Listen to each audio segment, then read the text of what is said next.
هناك في المغرب استقبله الأمازيغ، تزوج منهم بعد محنة قاسية ومطاردة طويلة.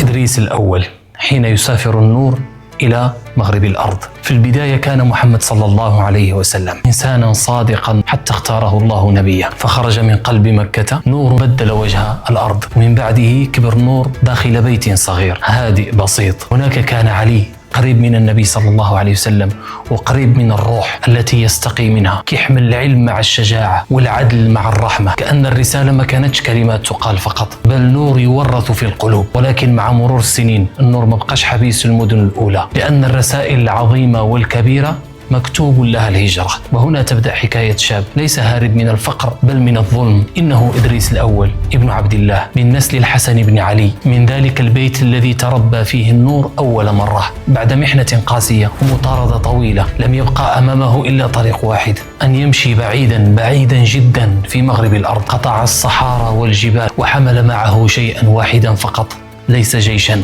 ولا مالا بل بقية نور. ووصل إلى أرض لم تكن تنتظره بالسيوف بل بالقلوب. هناك في المغرب استقبله الأمازيغ، لا كغريب هارب ولكن كرجل يحمل رسالة. آمنوا به، نصروه وحموه، وكانوا له شركاء لا أتباعا. من ذلك اللقاء الصادق مع قبيلة أوربة تزوج منهم بكنزاء الأوربية. بعد ذلك ولد حدث هادئ في ظاهره عظيم في أثره، قيام الدولة الإدريسية. هنا فين كنفهموا سر هذه السلسلة. محمد صلى الله عليه وسلم أشعل النور، وعلي رضي الله عنه حافظ على النور بالعدل والرحمة، وإدريس حمل النور إلى بلاد بعيدة حتى صار وطنا ودولة. لم يعش طويلا ومات شابا، لكن بعض الأرواح لا تقاس بالسنين بل بما تتركه بعد الرحيل، لأن بعض الدول لا تبدأ بالسيوف ولكن تبدأ بقلب آمن وشعب صدق. وهكذا وصل الأثر من مكة إلى بيت علي حتى استقر